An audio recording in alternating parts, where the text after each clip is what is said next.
I never thought I would share something like this publicly, but here we are. I guess I'm just trying to process and get over what happened and move on as soon as possible because this thing shattered me mentally and physically. I work in a healthcare center as a registered dietitian. That's where I met Jules. My GF of 3 years. She worked there as a receptionist. I got instantly attracted to her because of her humble and polite behavior. Not only that, she was way smart to be a receptionist. Humbleness and politeness was a trait required for a receptionist, but her ability to take up multiple tasks was amazing. She soon started taking care of the accounts and other office work at the healthcare center. I asked her out for dinner during one of the hectic days, and that's how it started. Knowing her, I got to know Jules was a very bright student and brilliant academically, but due to her family issues, she couldn't complete her education. Her father was an addict and her mother was hardly present. Jules had to take care of her sibling and household chores while her mother slogged 2 jobs to feed 4 children. Jules couldn't pursue college because she had to take up jobs to support her family. I felt so bad and wanted to help her because she deserved to become what she always thought as a child, and so I decided to fund her college and help her with the college expenses. She denied taking any help from me and said that she would save and have it of her own. She had been working for 5 years, and looking at her savings rate, it wasn't a realistic plan at all. This was not her fault at all because she had to send a substantial amount of her salary to her house. After a lot of analyzing and discussing, she agreed. Last autumn she started college and she moved to the college dorm, which was in the adjacent city. We have met only twice after her college, during her holidays, and she was happy to get back to studies after so many years. During her last semester break, she visited me. This time she told me about her worries, that she was not able to fit in the college society and was left out because she didn't have as many resources as other girls. I asked her not to worry about things like that and to focus on her academics. She immediately got annoyed at me for not understanding how embarrassing it is sometimes when all her friends head out for a night out, but she couldn't because she cannot afford it. She said it was not just about one odd night but a regular thing. Her friends and classmates wore the latest fashion while she felt outdated. Ever since she started college, she became very body conscious and tried hard to fit in with the so-called college society norms. I assured her that I was able to understand her feelings, but advised her that instead of feeling it in this way, she should be grateful that she was in college and now would be able to earn better jobs. Her situation makes sense as she never had those lifestyles or stuff as a kid and was completely abandoned, so it was her complete right to live her life, but I find her behavior rather immature. She should have understood that her situation was not like others who were parents funded. To cheer her up, I took her out to one of the most happening cafes in the town. Jules saw a few of her college mates and asked me to go somewhere else. I asked her what's wrong if they see us together, but she held my hand tightly and told me that she was not wearing a proper dress and that she didn't want any of them to see her like that. I got really frustrated at her behavior but didn't say a word that might hurt her and left the cafe. This was just not one incident, she's getting more into materialistic and superficial stuff. She has also been acting too rebellious and unpredictable these days. Day by day, her desires were getting out of my pocket, and it's not like I didn't have money, but her actions were rather immature. The money that I gave her for emergency funds, she started wasting it on useless things. Now, if I refuse her for anything, it leads her to have an extreme emotional breakdown and victim play of calling herself a poor and unlucky woman, which I hated the most about her personality. No matter how much I loved her, I would never disagree with the fact that it was straight emotional manipulation, and even when I was doing everything for her, she didn't really appreciate it. She always played a victim card on me, which melted my heart and led me to do things that made me uncomfortable doing so. After the argument, there were still a few days left for her college to start, but she left, giving me the false excuse that she was in need of money and wanted to do a side hustle. I asked her not to waste her strength earning for stupid things, to make good use of her time, and to do her best academically. I also asked her to not lose focus on the important thing that she always dreamed of. She again got annoyed at me for not understanding her point of view, so I asked her to do whatever she wanted. She blamed me for not letting her live the life. I had to remind her that I was funding money for her education and not for her lifestyle. She started crying and told me that I was looking down on her for being poor and not privileged enough like me. I apologized and asked her to stay, but she didn't and left the same night. I'm a very private, introverted person and stay off the addiction to social media. So was Jules. Earlier she used to be so busy in her life with work and household chores that she didn't have time for mindless social media scrolling, but after getting into college, she has become addicted to following trends and being part of a fast-paced society, and being a social butterfly was one of them. The other day I got a call from Jules for immediate help that she needs money to participate in a science competition. I got really happy and asked her to tell me the amount, which I would send right away. She told me it was $500, and I stopped thinking for a minute. I have also participated in a science competition, but they never asked for such a huge amount for a science competition. I tasked her with telling me why she needed this amount of money and told her not to lie. She remained silent and hung up the call. I called her again and again, but she didn't respond, and my irritation was above the bar. Her attitude was unbearable, and instead of being grateful and appreciative, she was making me feel like I was not doing enough for her. Even though she was the person who was continuously lying and hiding things, she made me feel like I was the culprit. Her attitude is making me anxious. Earlier, we used to call and FaceTime each other regularly, but after that fight, she didn't call or text me for many days. I decided not to call or text her this time and wait for her to do so, and if she didn't I would visit her at the college. After a week, I got a text from her saying she was busy with her assignments and that she would call me at night. I stayed up until late in the night, waiting for her to call, but she didn't. A few days later, I got a text from my school friend Jacob, who is from the same city as Jules' college. He said he was at a party last weekend and there were many people from my girlfriend's university. He said he saw a woman at the party who looked like Jules, but it was too dark and she was drunk and with a guy, so he didn't approach her. That really sparked my curiosity, so I asked him if he had any pictures. It was indeed Jules, wearing a very inappropriately revealing dress, drooling over a guy, drunk. It felt so disgusting to see her like that because she never touched alcohol. I zoomed in again and again to make sure it was her because obviously, it was hard to believe the person you love turns out to be completely different. Look, I'm not a controlling type of person, but hiding something from your partner is actually considered a form of cheating, and my stomach dropped when I witnessed such a thing. I never went to parties without her, or if I ever did, Jules knew and created a drama out of it, and now she was doing the complete opposite of what she asked me to do. The same night I got a call from her, and we finally had a conversation for hours. She told me about her college stuff and that she had a full week off. The whole time I was talking to her, I was waiting for her to talk about the party, but she didn't. I couldn't hold myself and asked her about it. Man, she denied it outrightly and told me that she doesn't like having parties at all. I was just so shocked at her nonchalant lies. I feel done with her now. Update 1. So, I visited her college. I guess I was delusional about ignoring such things, so I finally decided to make a surprise visit to her college and see what's the matter with her. It was clear that something like that was going to happen sooner or later, and honestly, deep down I was prepared for that.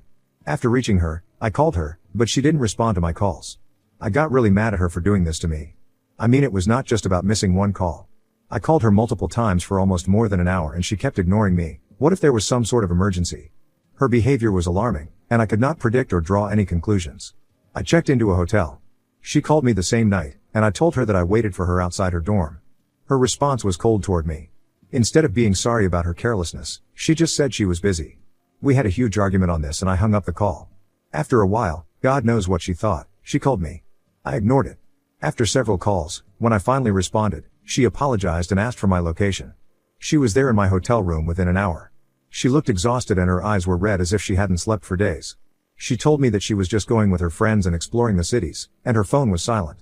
She apologized to me for being careless and I let it slide. Hearing her out, I felt she was not the same person anymore.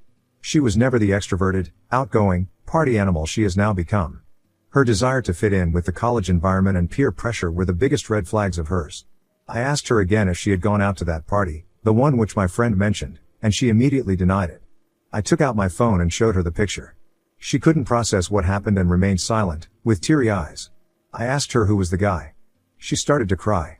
She told me it was her friend's birthday and she couldn't refuse, and, out of peer pressure, she had a few drinks. I told her that she could have told me the truth the first time I questioned her, but I don't know why she hid this from me.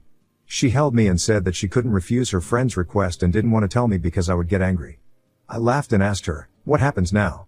Hiding did more damage to our relationship, and what else could she be hiding? She kept defending herself, and we just sat there, not talking to each other. Finally, I told her that I didn't hate her and I just wanted her to be honest with me. I don't remember the last time we had sex, and it created more suspicions in me because whenever I tried to initiate, she would shut me off. Half of the time she was texting on her phone and told me it was her friends. I was so heartbroken that she was not even happy for a single moment to spend time with me. Her stuff was pretty expensive, and she was wearing an expensive watch. I asked her where she got them, and she told me that she won a few awards in that science competition and watch was one of them. I was very disappointed that she didn't even care to inform me about such things, as if she was losing interest in me. She only texted me whenever she needed money or had an emergency. Anyway, we finally made out, and she told me she was tired and slept on the other side of the bed. She never let me touch her phone. Earlier, she was not so guarded about her phone. It used to lie here and there and she wasn't bothered if I used it to Google or check the calendar or so, but now the way she was guarding her phone, it was suspicious. After she was asleep, I opened her phone and checked the gallery. There was nothing really suspicious, just she and her friends.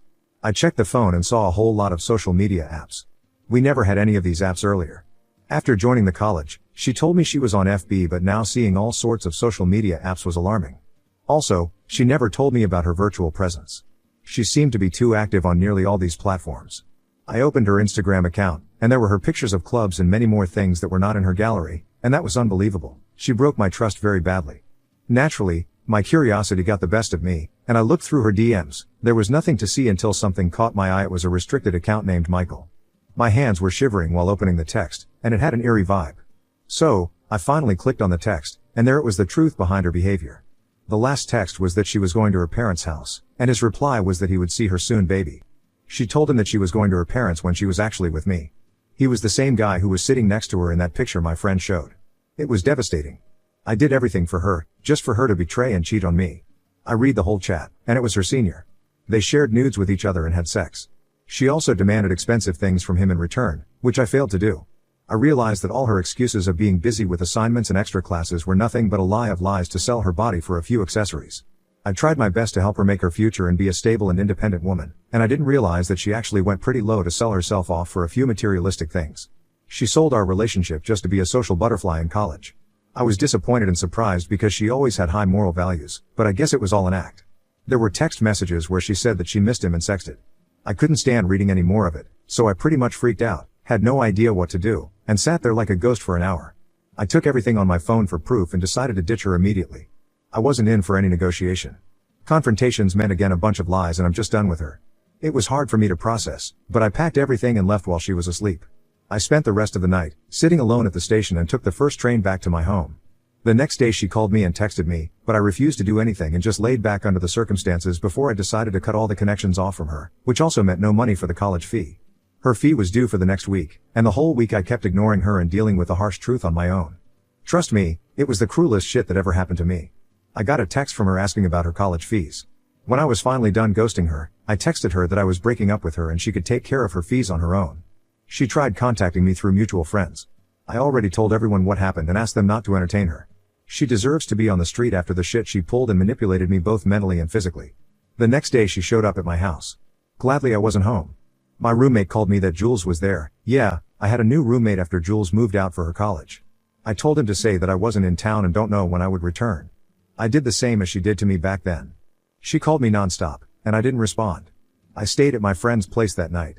The next day, when I returned home, my roommate asked me to speak to Jules. She was crying profusely and was really guilty of her actions. He told me that peer pressure sometimes makes us do unethical and immature things.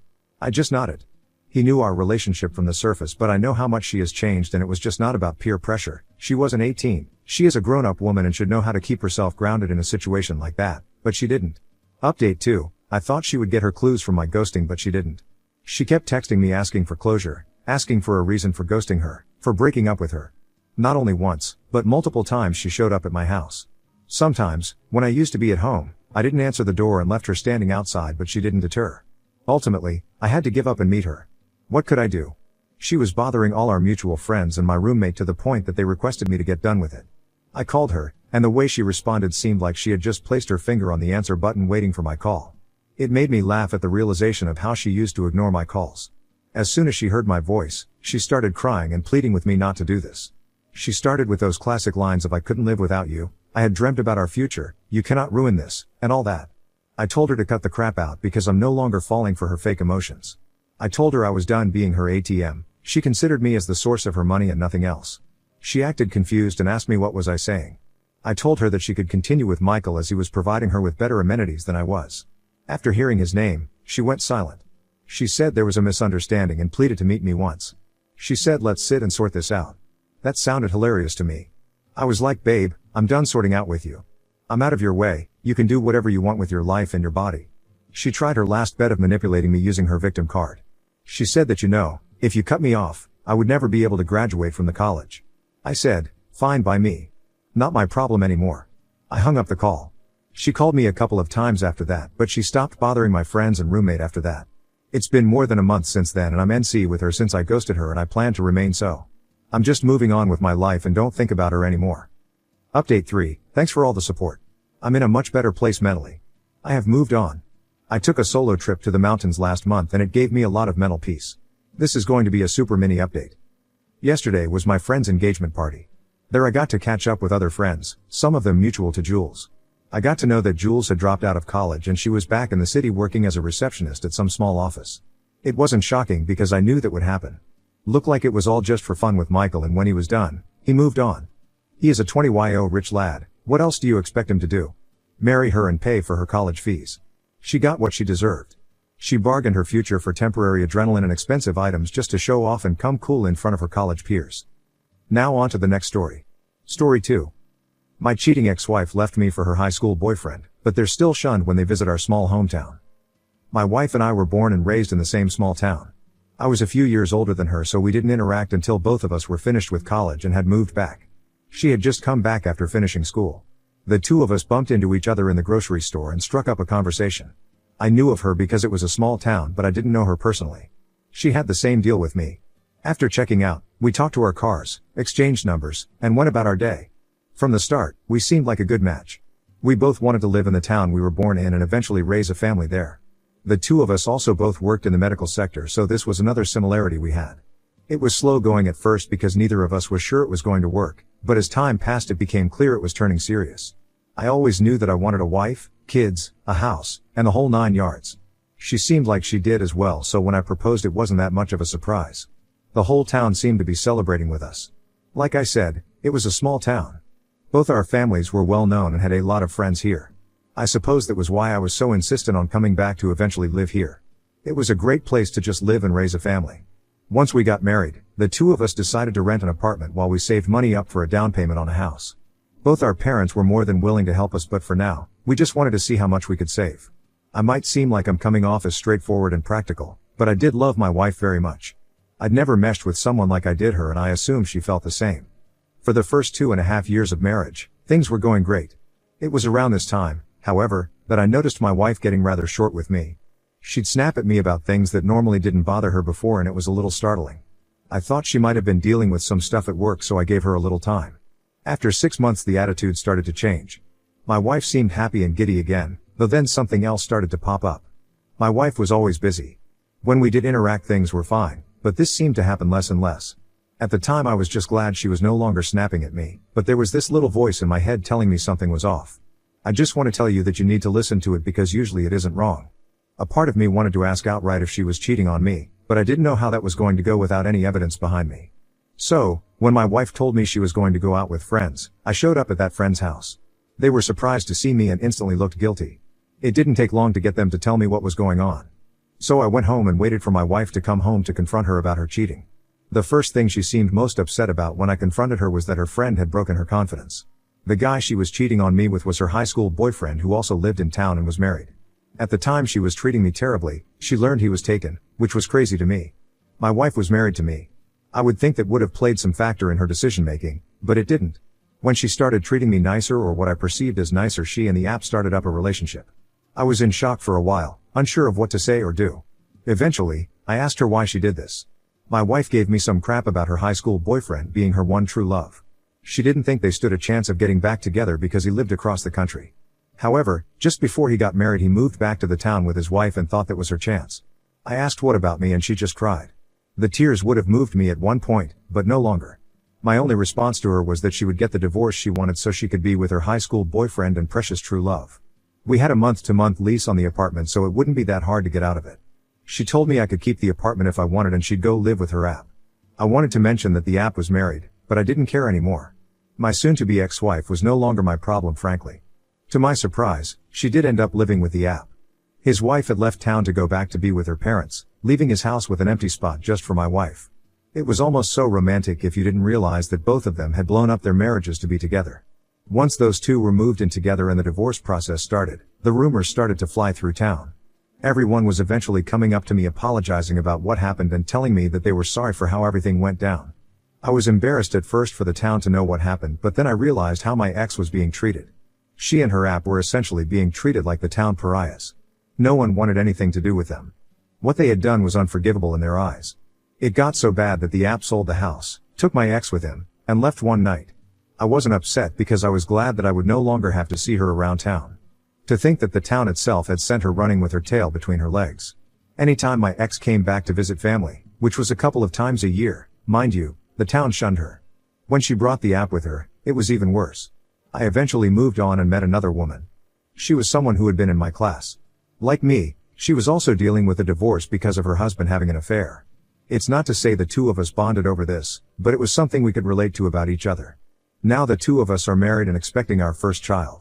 We have our own house in the same small town we were born and raised in, Which is exactly what I always wanted. It turns out I just wanted it with the wrong woman at first. My ex-wife, as far as I know, is still with the app, but I have heard rumors of the two of them fighting in public anytime they visited town.